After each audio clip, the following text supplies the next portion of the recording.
Hello, welcoming the winds. Francesca here, tuning in from Bali. Happy New Year, happy 2026.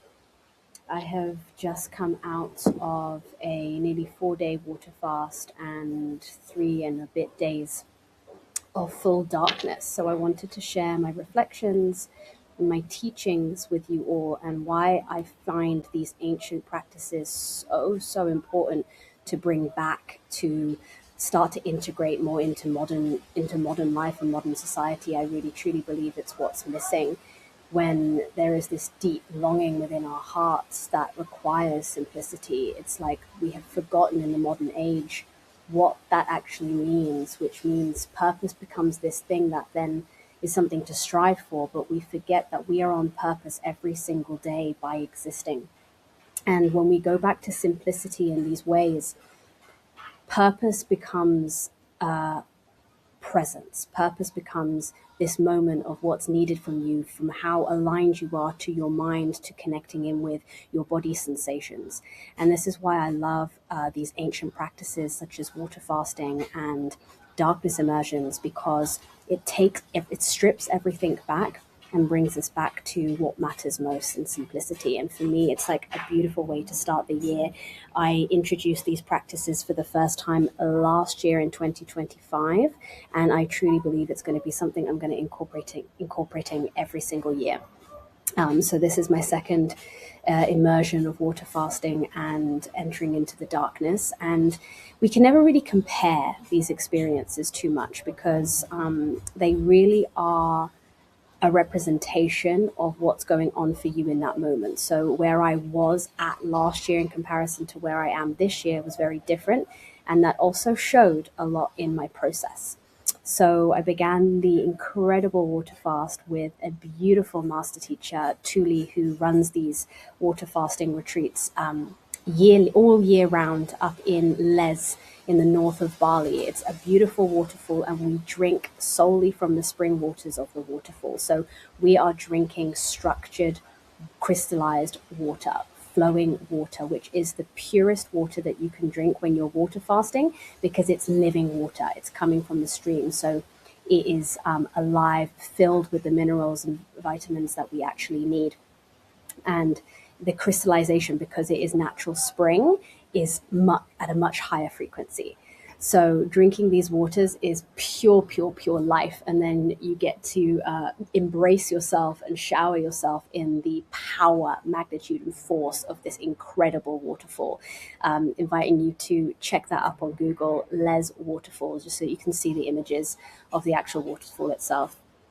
So embarking in these immersions with a group setting, this time round was a lot of sisterhood within the waters. And for me, it's a process of really letting go, shedding, forgiving. It's bringing back the strength and the power of the mind that actually our bodies do not require the amount of food that we intake here in the modern world. And actually, doctors often say, when you're sick, oh, eat more. But actually, the ancients knew that fasting was what regenerated and renewed the body much, much quicker than giving it more food. Actually, the own intake of food and overeating is actually what kills us, right? So 1 day of fasting is a cleanse of a year's worth of bodily toxins. 1 day of fasting. That's how incredible this practice is. And you start to notice it. You start to feel lighter. So day one is usually where the body is starting to just get used to what's happening. Day two is often the bigger purge, might be a lot more sluggish. Day three is when certain energy starts returning. And after day three, after 72 hours, your body starts to go through the process of ketosis, where it starts to break down fat because you have no carbohydrates in your body. So there's a real health benefit to fasting that I, through this experience, truly feel and see the lightness, and especially doing it in a held container in the way that it is. We also receive colonics to help clear out the gut. And I also did a liver flush. A liver flush is to cleanse out the the liver stones. in the liver. And our liver is where we store anger, and irritation and frustration. And this is an area that I know personally I need to work with more. I know there's an imbalance in my liver, because I've had acupuncture before, and I've had this been told to me before, an inflammation. And if I have an overactive liver, which means it's depleting my spleen. And so there's an imbalance there, right? So this flush was really, really important. And I did this last year and was very frustrated at the process. And this year was a lot more easeful. I was actually flushing the stones out naturally. You have to take quite a few different drinks and processes for the liver flush to take place. But automatically, I felt a wave of peace wash through my body. So the fact that I really prepared my whole system through this cleanse, through this forgiveness, through the healing waters that really took me back to the mother, to the origin. This is why we work with the waters, because as an element, her natural state is to harmonize. So when we work with the water, it's about reharmonizing anything that is in distress. That means if you are experiencing mental stress, if your body's going through inflammation, the waters aim, when we work in this way specifically, aim to harmonize everything and neutralize and balance. So I believe I really perfectly set up my system for the darkness. But while I was on the water fast, I really wanted to tap into different frequencies on different days.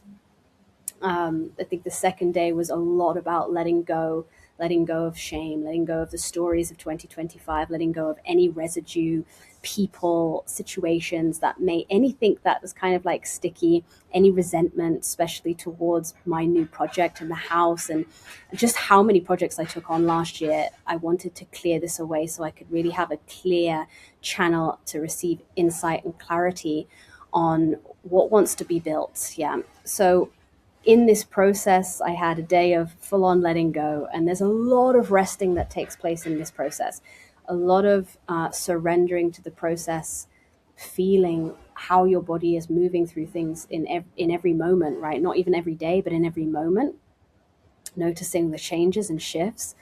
And one of the third days, I was really channeling creativity, and a beautiful sister borrowed me her watercolors. And I began channeling these healing arts, which I am now going to expand upon, because for me, the transmissions came through so powerful, almost like light language combined with symbols of structures that amplify and emanate a frequency, for healing, for strength, for prosperity, depending on how I structured them. So I did three, and I'm going to show you the first ever. I want to call them encoded arts. I'm still coming up with a name. Haven't received that yet. This one here is for prosperity and strength. So I have some rune symbols here. This is prosperity, a symbol of prosperity. So the idea is that these were full-on channels that come through, that you can sit and meditate with these pieces of art and receive the codes coming into your entire being. And also, as I was working with water, the idea how water, when you have a crystalline water, and you're drinking that water, or anything you set your intention to into water, because waters have the molecules crystallize. So our intention, the words we put into water, then creates that. So there's a beautiful practice by Dr. Emoto who shows this, where he put love on one glass and hate on another glass of water and saw the molecular structures shift. You can have a check out on that. Into that below.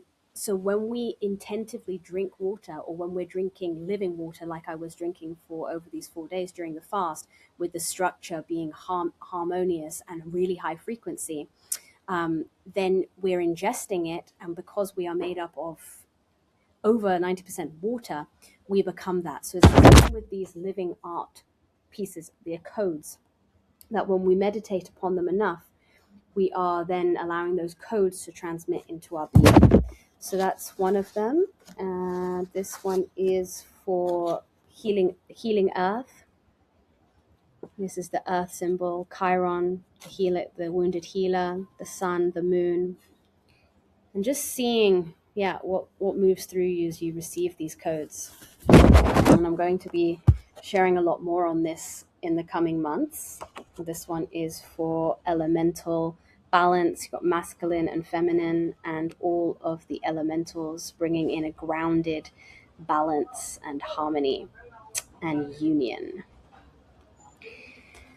So these are just a few that I've done. I plan to create a lot more within this style and this transmission. So that was something that was very beautiful that came through for me during the water fast, is bringing back more creativity, more art, which was um, one of my openings for 2026, which my word was impact, right? So impacting in ways beyond me. So through certain things like this, and this brings me the utmost joy.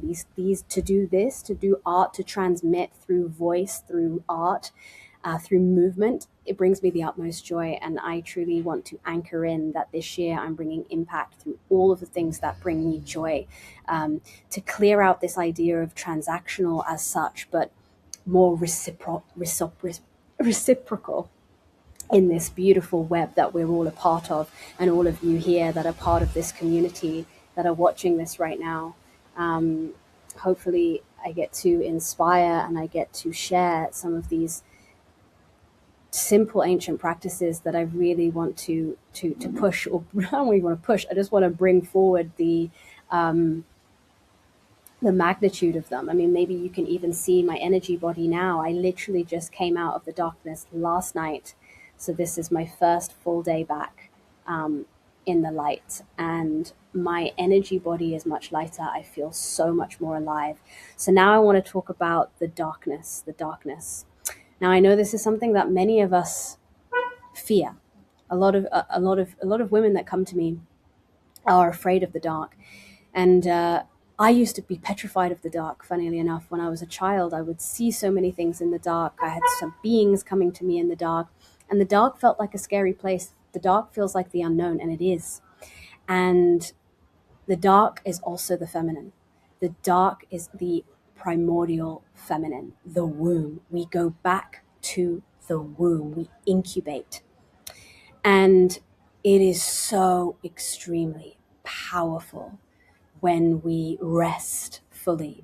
For me, this is the only place I can recharge now, is in the darkness, becoming one in the immersed of the darkness, where no identity, no body is truly remembered in that moment. It's pure consciousness, and I'm remembering that I am a vessel for pure, infinite consciousness. So that means all possibilities are alive, should I so wish.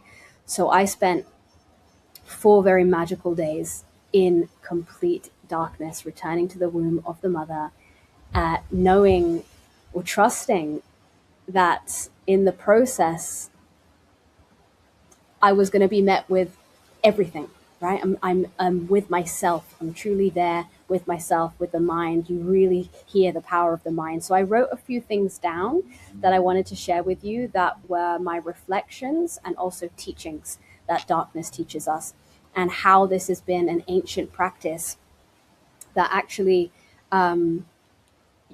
you in the temples, you'd have to work up a lot to get to this point. Like, you would have to do your rigorous practices within yoga, or different lineages had different structures, but to go into ultimate darkness was one of the biggest initiations.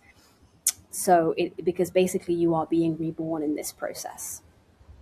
It's really a process of being reborn. So some of my teachings, I'm going to share from what I've written down, is, so in the darkness with just self, there are no dopamine hits. There is no scrolling.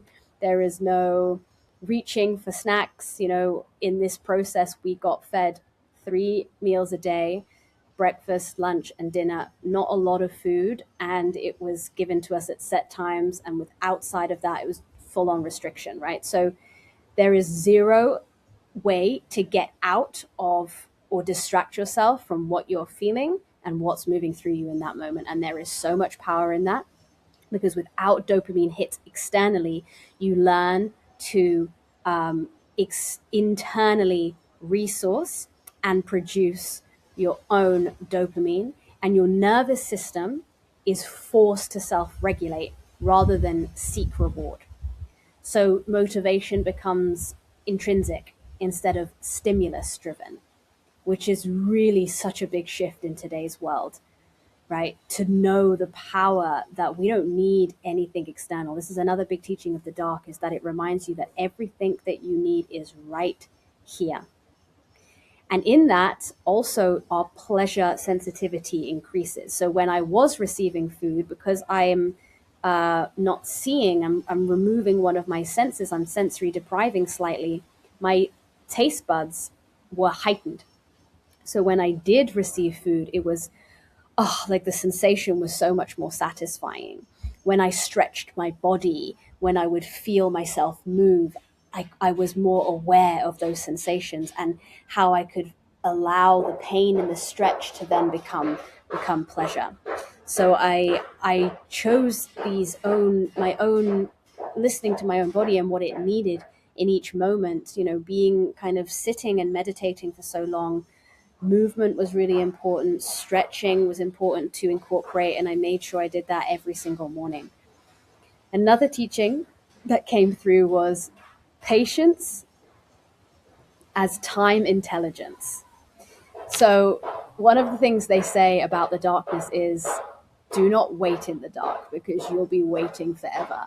And there were moments where I found myself waiting, and I was like, oh, it must be lunchtime now. And then I would kind of like sit myself down and wait. And it just went on and on. And then I would remember, and I would hear these voices saying, let go, that's when everything happens. Let go, that's when everything happens. So I'd have to keep bringing myself back to the power of the mind to reassure and recenter the body. And recenter the body, and also to let go of this attachment of, oh, I need my food now because that's going to make me feel something. Okay, patience, let go, and that's when everything will happen. What should I do? Maybe I'll just sit in meditation. Maybe there's something that wants to come through for me right now. Or if not, how can I just sit in the beingness without there being this, okay, I'm waiting for something to happen, or no expectation of something to happen. And so then I go into rest, and then there's all there is to do is rest. And then it allows the unconscious to surface naturally. So that means thoughts, emotions that are hidden in the unconscious mind. When I'm resting, they all arise naturally. I'm not forcing, I'm not having to go anywhere, I'm not going to dig. I'm being met with things that probably I wouldn't know what to do to go and find. It's what wanted me to what wanted to be shown in that moment.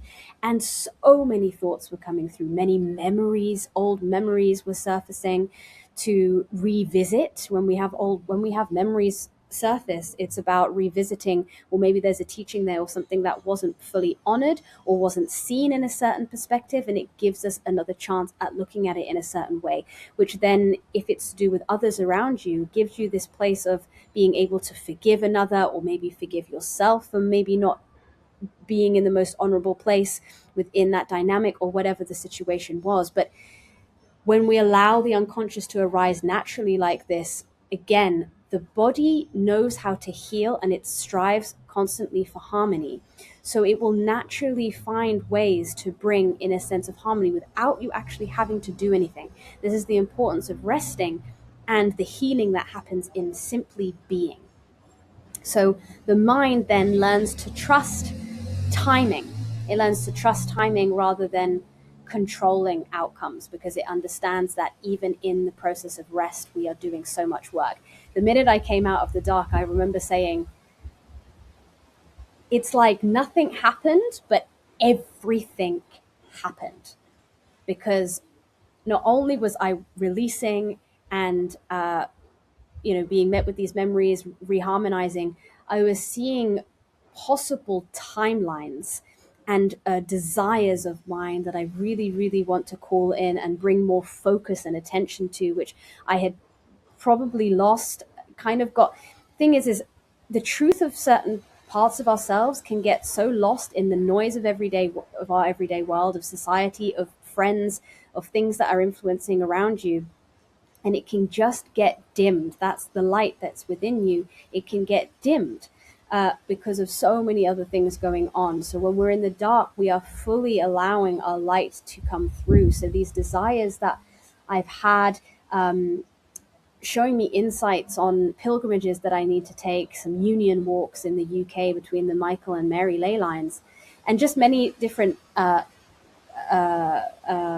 focuses where my attention had, basically it was showing me where my attention had kind of deviated and where we need to go back on track.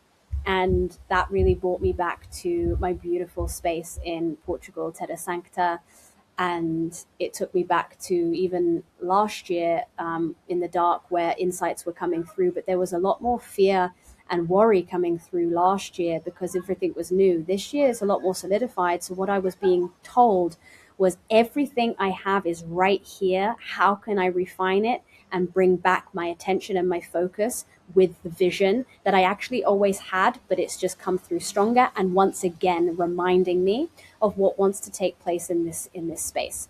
So silent retreats was really coming through as something that I want to run regularly at Terra Sancta, and working with the elements, which is the whole reason for each room being dedicated to an element. But I'll share more about that in another video. But this was very clear. So I was being shown within this patience and allowing myself to rest, insights are revealed, clarity is revealed without me even having to ask the questions. It's just what's stirring in my reality and in my world right now, but also showing me what else is possible. It was showing me what else is possible if I wanted to connect in with those timelines, to which I then had a whole channeled sequence to bridge timelines, which I'm going to pop into another video to share this with you in more detail. Very, very powerful channeled sequence with I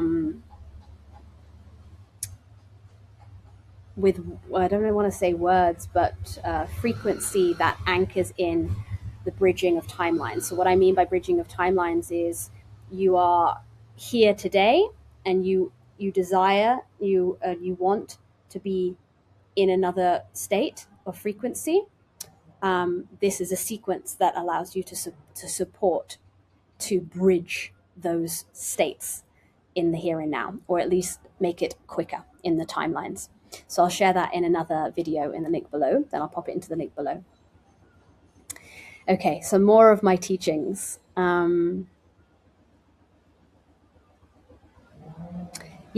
of the things that we may experience or we may fear experiencing going in the dark, like anxiety, boredom, discomfort, with surrender and dropping into the mantra of, when I let go, everything happens, those states just shift without any external tools, right? And then we remember again about how powerful we are, and everything we need is actually really right here when we know how to listen and we trust. We trust in our own body's ability to heal itself.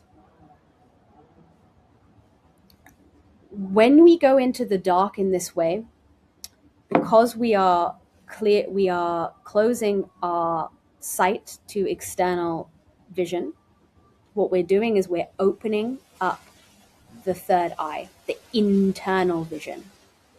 So it really supports being in darkness immersions for long periods of time, really supports the activation of the third eye. So if you are struggling with recalling your dreams or seeing dreams, or even your imagination feels a little cloudy, darkness really supports opening that. I was receiving the most vivid, beautiful dreams, so precise, with insights within them, yes, but also just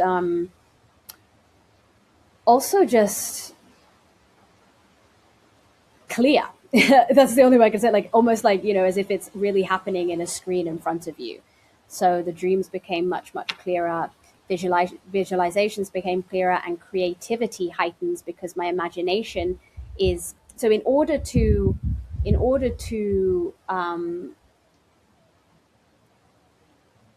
tap into different timelines or possibilities of your desires or what's meant for you, we need to have an imagination. We need to be able to imagine beyond what's in our current state of reality to see what is possible for us. So in the darkness, it's like the imagination expands, and I start to see all of these different possibilities that I wasn't able to see before. Like, oh my gosh, that is a possible timeline for me if I so desire to choose that, and then put my attention and focus on it. Because where our energy goes, where what's the saying? Where our energy goes, intention flows. Or you know what I'm trying to say. Whatever you put your focus onto is what you create. And this year of the horse is something that is really, really, really supportive of that. Be directional and focused, and that's where we are going to create the impact and change. Because something else that was really coming through strongly as a download during the dark, something that I want to speak on a little bit more in more detail, was actually this over amplified use of the word freedom. And actually, freedom without responsibility is not freedom at all. It's just distraction and keeping people in loops, which is what I find very interesting, as I see a lot in these new age spiritual spaces at the moment, which is just another form of the systems. And that's why the larger systems, are actually allowing this to go rampage, because they know that if there is freedom without responsibility, it's almost like water without it's almost like a river without the banks. It's just going everywhere, and nothing is actually happening, nothing is actually being created, and nothing is actually changing. It's becoming like this, a pool.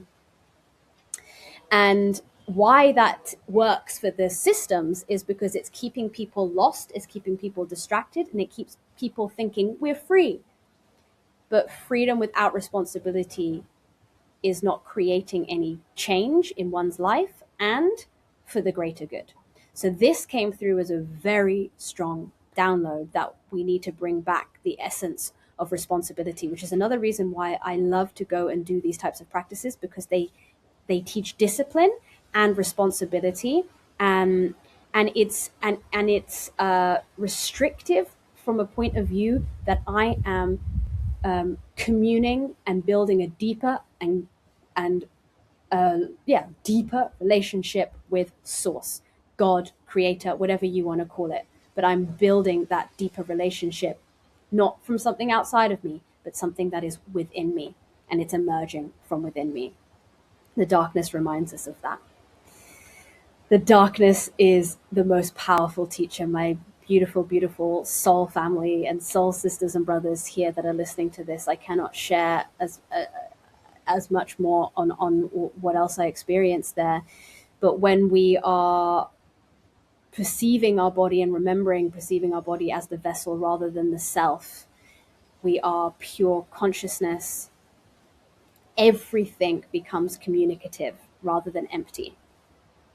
Everything was speaking to and through me, should I allow my consciousness to translate it. The birds that I could hear outside of me, even though I was in this room and I was still in this room, I could feel the whole world spinning around me. It was like I was in this world, but not of it for that period of time.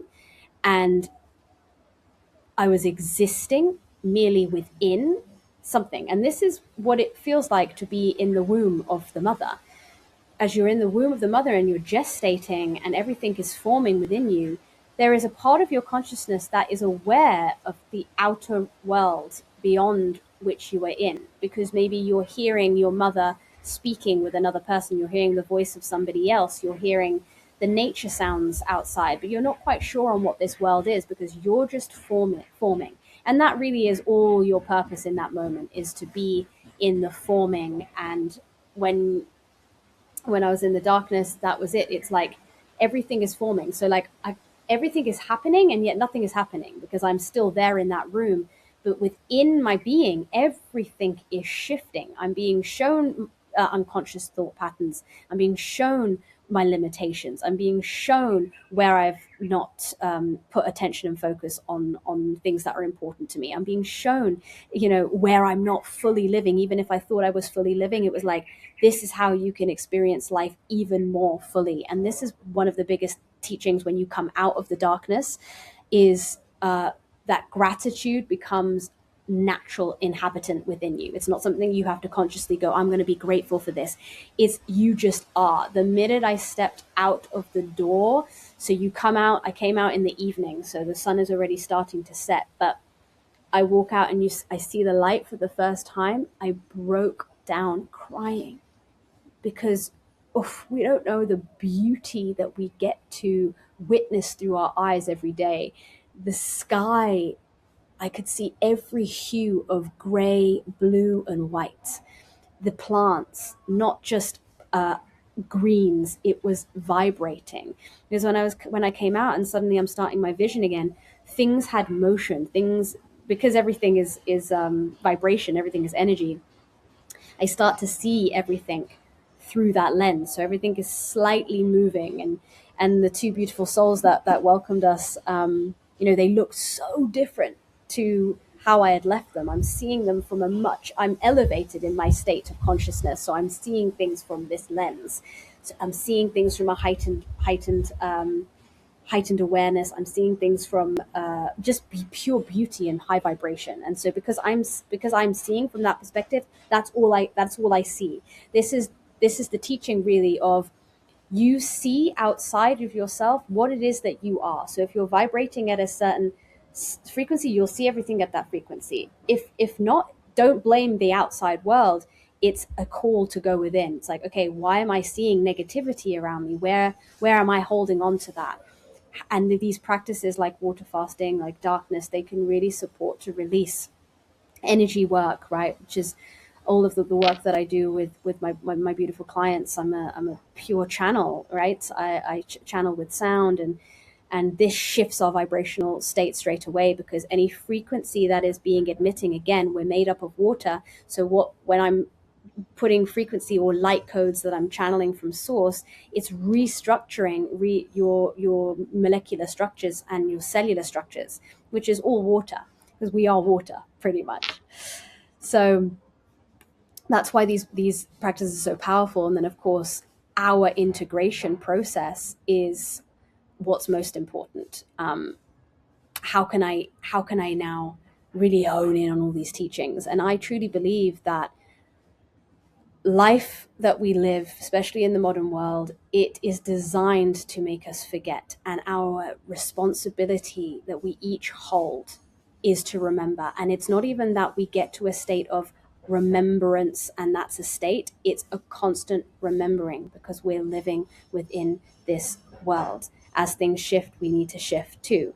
So at times, these deep purifications are so important to bring us back to what's important, and again come back to aliveness, full on aliveness that is so resourced from within. Not necessarily anything is required externally, but when we're resourced within, how we connect with others is from a whole place, and it is a complete place, and then there's a complementary dynamic that's happening, and a reciprocity that's happening within our connections and dynamics and constellations that we put ourselves in. So truly, I really feel like I could share so much more, but this is a little snippet of everything that has been moving this month, thanking the lands of Bali for stripping everything bare. Because actually there's one other thing I wanted to share. After maybe 2 weeks of being in Bali, my laptop broke.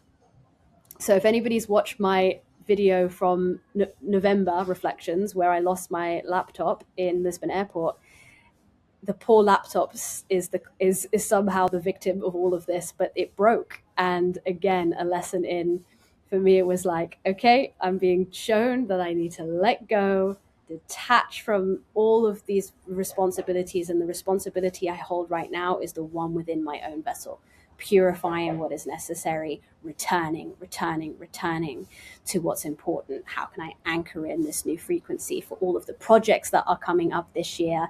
Two of the main things that I'm guiding: Mysteries of Eden, which is an 8-month container starting in February until September. We are playing with frequencies. Beautiful sisters, this is for the sisters out there. This is where we each month are working with a different goddess archetype, but more importantly, the frequency. And we're going to do it in a playful way. This isn't about deep digging, deep healing. This is about playing with our frequencies, how we can attune to frequencies and then start to see the world from that operation. This is a big year. It's a year one where we are starting again for the next 9 years, which is why we created this container now, so that we are set up for 9 years where we're anchoring in the codes of what sovereignty feels like, and we're expanding that within our body, what liberation feels like, what mercy, what self-love is to us now, right? We're always changing, and it's really beautiful to re-anchor in from a new state of awareness, from a new place in which we're all at, these new frequencies, but in a very playful way. So we have transmissions, but we'll have weekly practices as well, and a container where we all stay accountable. Some other containers I'm running this year is a Blue Lotus Dieta. I was going to do it in March. I might shift it into October, so stay tuned for that. And yeah, I'm hosting some retreats in Hawaii, a couple of spaces left in February, so that's pretty soon, and July in Peru. So lots coming up, and I feel like everything that I've had to do now in January, setting me up for this beautiful, beautiful year ahead as we welcome in the fire horse in February. Anything else I want to share? I feel like this is turning into a really long video, but also a very, very needed one. If there is any questions you have on water fasting, on darkness, yeah, drop it into the comments, reach out to me. I really love to share this medicine because it is ancient. Our body remembers this. This is so deeply innate within our being. And yeah, you radiate. My skin is glowing. I feel lighter. I'm healthier. I have more energy and focus for what's birthing, what's creating. And stay tuned for these beautiful art pieces. I'm still deciding how they want to take form, but they are so incredibly powerful. Trust you can feel that coming through.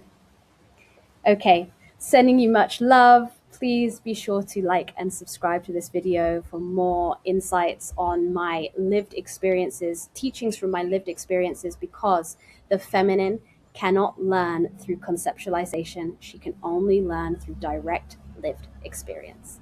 Sending you so much love.